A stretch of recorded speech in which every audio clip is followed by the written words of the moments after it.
PV. അൻവറിനെയും C K ജാനുവിനെയും UDF-ൽ ഉൾപ്പെടുത്താൻ തീരുമാനം. ഇരുവരെയും അസോസിയേറ്റ് അംഗങ്ങളാക്കാൻ UDF യോഗത്തിൽ ധാരണയായി. വിഷ്ണുപുരം ചന്ദ്രശേഖരന്റെ VSDP-യെയും മുന്നണിയുടെ അസോസിയേറ്റ് അംഗമാക്കാനും UDF യോഗത്തിൽ തീരുമാനമായി. വിവരങ്ങളുമായി ഉണ്ണികൃഷ്ണൻ ചേരുന്നുണ്ട്. ഉണ്ണികൃഷ്ണൻ, പി.വി. അൻവറിനെയും സി കെ ജാനുവിനെയും UDF-ൽ ഉൾപ്പെടുത്താൻ തീരുമാനമായിട്ടുണ്ട്. കൂടുതൽ വിവരങ്ങൾ എങ്ങനെയാണ്?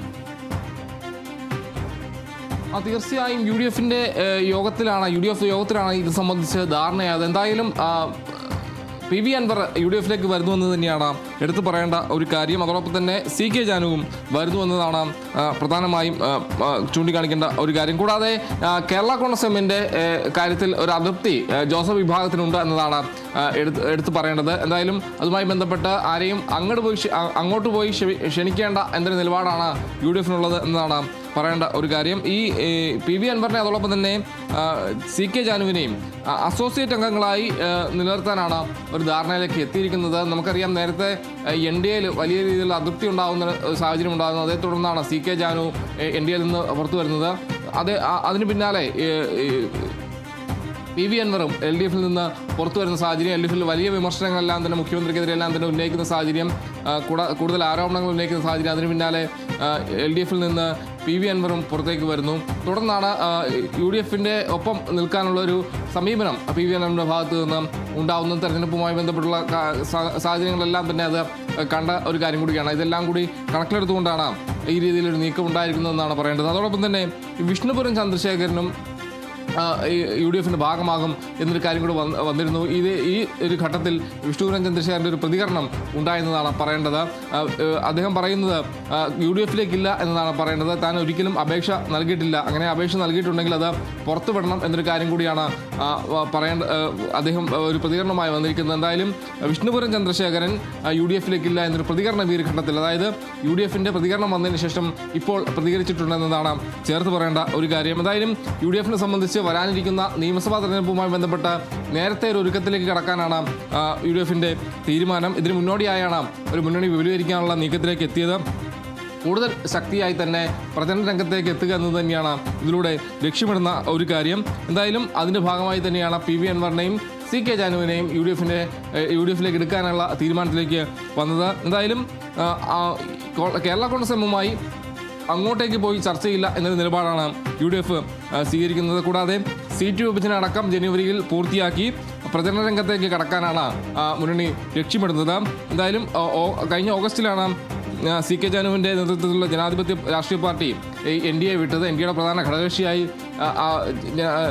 സി കെ ജാനുവിൻ്റെ പാർട്ടി പ്രവർത്തിച്ചു വരികയായിരുന്നു. പിന്നെ അതൃപ്തിയെല്ലാം തന്നെ NDAക്കുള്ളിൽ ഉണ്ടായി. അതിന് പിന്നാലെയാണ് സി കെ ജാനുവിൻ്റെ പാർട്ടി NDA വിടുന്നൊരു സാഹചര്യം ഉണ്ടാകുന്നത്. എന്തായാലും വലിയൊരു അവഗണന NDAയിൽ ഉണ്ടായി എന്നൊരു ആരോപണവും സി കെ ജാനു നേരത്തെ ഉന്നയിക്കുന്ന ഒരു സാഹചര്യം ഉണ്ടായിരുന്നു. എന്തായാലും ഈ CPIM-ഉമായുള്ള ബന്ധം ഉപേക്ഷിച്ച് വലിയൊരു വിമർശനമെല്ലാം തന്നെ LDF-നെതിരെ എല്ലാം തന്നെ ഉന്നയിക്കുന്ന സാഹചര്യം, മുഖ്യമന്ത്രിക്കെതിരെ എല്ലാം തന്നെ ഉന്നയിക്കുന്ന ഒരു സാഹചര്യം ഉണ്ടായിരുന്നു. പി.വി. അൻവറുമായി ബന്ധപ്പെട്ട് വരുമ്പോൾ ആ രീതിയിൽ കൂടുതൽ ആരോപണങ്ങളും ആക്ഷേപങ്ങളും തന്നെ ഉന്നയിച്ച അതിന് പിന്നാലെയാണ് LDF വിടുന്നത്. തുടർന്ന് ഈ UDF-നൊപ്പം ചേർന്ന് പ്രവർത്തിക്കാനുള്ള ഒരു നീക്കമെല്ലാം തന്നെ പി.വി. അൻവറിൻ്റെ ഭാഗത്തു നിന്ന് ഉണ്ടാകുന്നു. കൂടാതെ തൃണമൂൽ കോൺഗ്രസിൻ്റെ കേരള ഘടകത്തിൽ രൂപീകരിച്ച് അവിടെ മികച്ച രീതിയിൽ പ്രവർത്തിക്കുന്നതിനൊപ്പം തന്നെ ഈ UDF-നോട് ചേർന്നുള്ള ഒരു പ്രവർത്തനം, ഒരു സമീപനം എല്ലാം തന്നെ പി.വി. അൻവറിൻ്റെ ഭാഗത്തു നിന്നുണ്ടായിരുന്നു. ആ രീതിയിലുള്ള പ്രതികരണങ്ങളെല്ലാം തന്നെ വന്നിരുന്നു എന്നതാണ് പറയേണ്ടത്. എന്തായാലും അസോസിയേറ്റ് മെമ്പറാക്കിയാണ് ഇവർ രണ്ടുപേരെയും, അതായത് സി കെ ജാനുവിനെയും പി.വി. അൻവറിനെയും കോൺഗ്രസിലേക്ക് എത്തിക്കുന്നത്. എന്തായാലും UDF യോഗത്തിന് ശേഷം പ്രതിപക്ഷ നേതാവ് VD സതീശൻ മാധ്യമങ്ങളെ കണ്ടിരുന്നു. എന്തായാലും ജനുവരിയിൽ സീറ്റ് വിഭജന ചർച്ചകൾ തുടങ്ങുമെന്നാണ് VD സതീശൻ വ്യക്തമാക്കിയൊരു കാര്യം.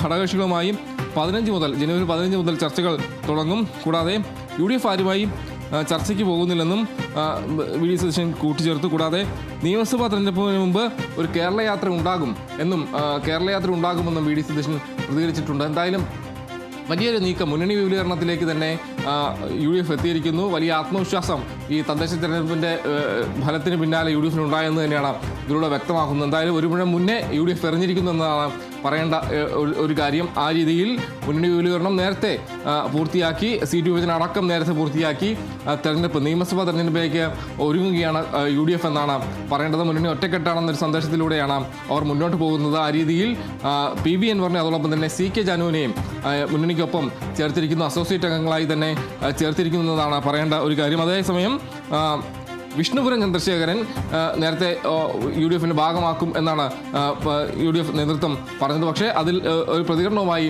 വിഷ്ണുപുരം ചന്ദ്രശേഖരൻ രംഗത്ത് വന്നിരിക്കുന്നതെന്നാണ് പറയേണ്ടത്. അദ്ദേഹം പറഞ്ഞത് UDF-ലേക്കില്ല, താൻ ഒരിക്കലും അപേക്ഷ നൽകിയിട്ടില്ല, അങ്ങനെ ഉണ്ടെങ്കിൽ അത് കാണിച്ചു തരുമെന്നാണ് പറഞ്ഞിരിക്കുന്നത്. പുള്ളി ആ രീതിയിലുള്ള പ്രതികരണമാണ് വിഷ്ണുപുരം ചന്ദ്രശേഖരൻ്റെ ഭാഗത്തു നിന്ന് ഉണ്ടായിരിക്കുന്നത്. എന്തായാലും വിഷ്ണുപുരം ചന്ദ്രശേഖരൻ പറഞ്ഞത് താൻ NDA-യിൽ ചില അതൃപ്തിയെല്ലാം തന്നെ ഉണ്ട്, പക്ഷേ ആ രീതിയിൽ UDF-ലേക്കില്ല എന്നാണ് പറയുന്നത്.